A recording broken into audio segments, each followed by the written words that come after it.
let's make the bell applique. I'm using my pumpkin color again, and we're just going to start with a magic ring.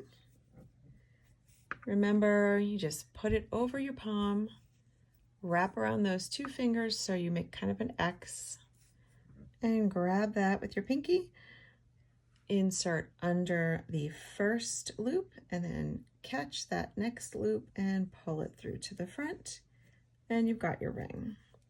So for the bell, we've got our magic ring, and then we're going to make a chain of 2, and that is not counting as a stitch in this applique, okay? So that's just to bring us up to the height that we need to be. Now let's work 6 more double crochet into the magic ring. 1, 2,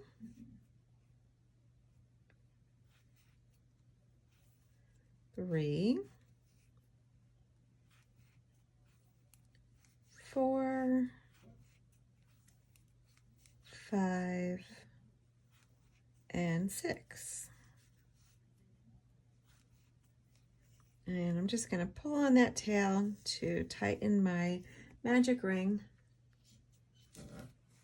and onto row 2. So at this point, you're going to turn your work and chain 2. 1, 2. Remember, that doesn't count as anything. So to make your first increase, you want to do 2 double crochets into that same stitch. So 2 double crochets, that's 1 and 2.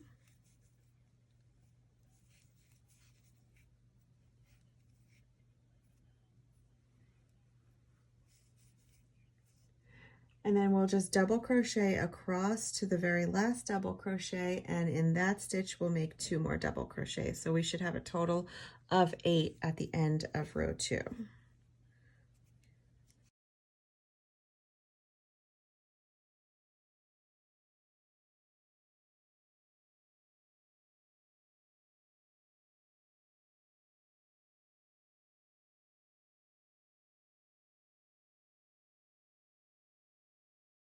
Okay, so now for row 3 and 4, we're just going to work a double crochet into each double crochet across. So you should have 8 double crochets, and do that for 2 rows, and I'll meet you back here. Okay, so here you are at the end of row 4, and for rows 5 and 6, you just want to make an increase at the beginning of the row and an increase at the end of the row, which is a repeat of row 2. So chain 2. And then I'm going to do 2 double crochets in this first double crochet. And now double crochet across. So 1 double crochet in each double crochet till I get to the very last stitch.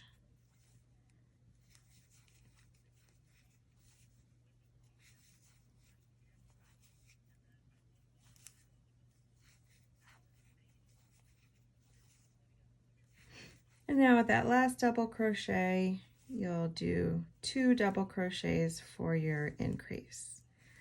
So 1 and 2. And then at this point, you should have 10 double crochets, since we had 8 at the end of round 4. Now just repeat that one more time so you have 12 double crochets, and then meet me back here. Okay, now it's starting to look like the shape of a bell. And for the next row, we're going to chain up 1 and just work a single crochet into each double crochet across so that we have 12 single crochets. So 1, 2, 3, and repeat that across.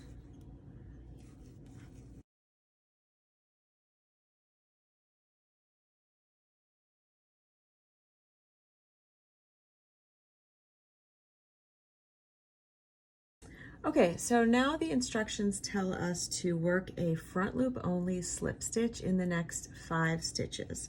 So I'll show you where the front loop is. This is your stitch here. This right here is the front loop. It's the one closest to you.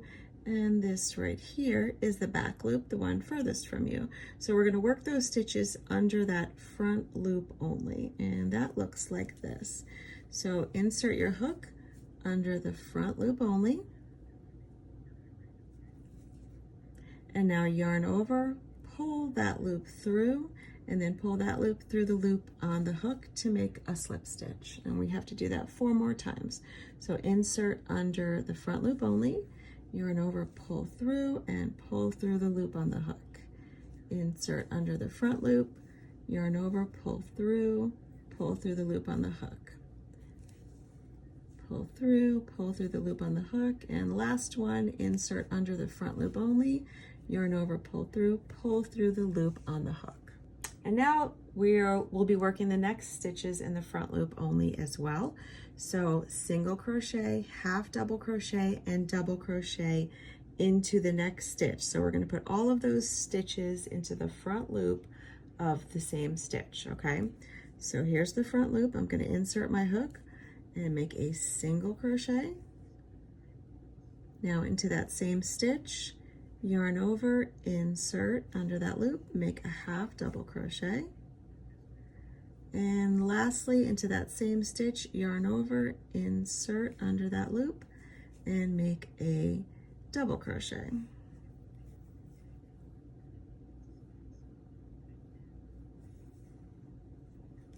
Moving over to the next single crochet, working in the front loop only, double crochet,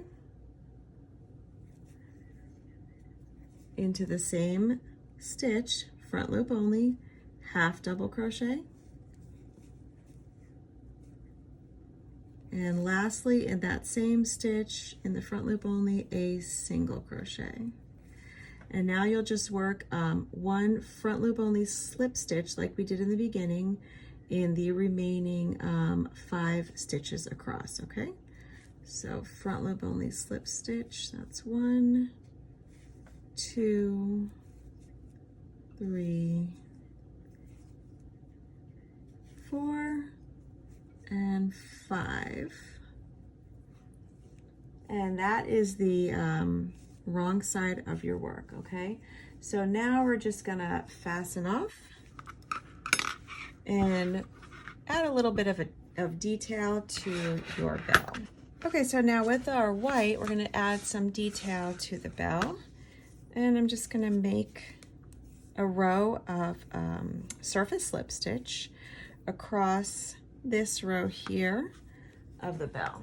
So remember how we did the surface slip stitch for our little gift applique? We have the slip knot.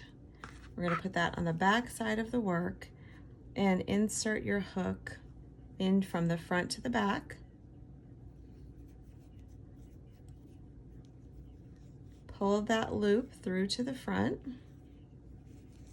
And remember, you're holding your yarn to the back of your work. And then I'm just going to insert in the next space, yarn over, pull a loop through to the front, and pull it through the loop on my hook. Insert into the next space and pull through.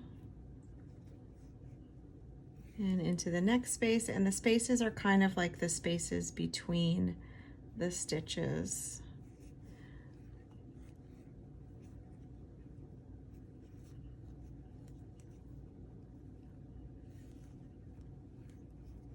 Pull through.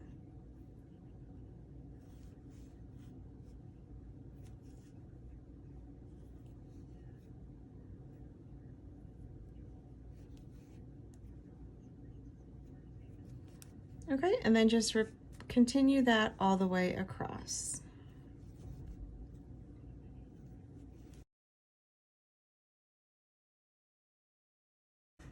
And now here at the end, I'm just going to fasten off, pull that loop through to the front of my work, and add that tail to the tapestry needle. And then I'm just gonna insert from front to back to hold that last surface slip stitch in place, okay? And then you're just gonna weave in all these ends around the back, and let's do our little detail of the star. Okay, so I'm gonna start in the back, and I want my star to kind of go in the center of this top section of my bell. And this might take a few practice times to get this right. So just come in from the back to the front, And then we're going to go back in to make the sort of long vertical part.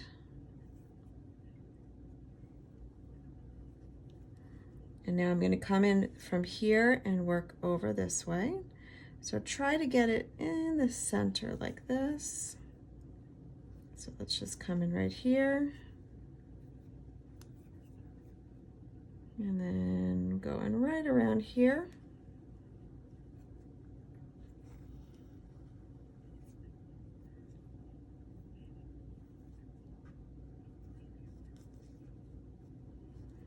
Okay, now I'm going to come in from, to make sort of a smaller crisscross diagonally. So I'm going to come in around here and diagonally across here.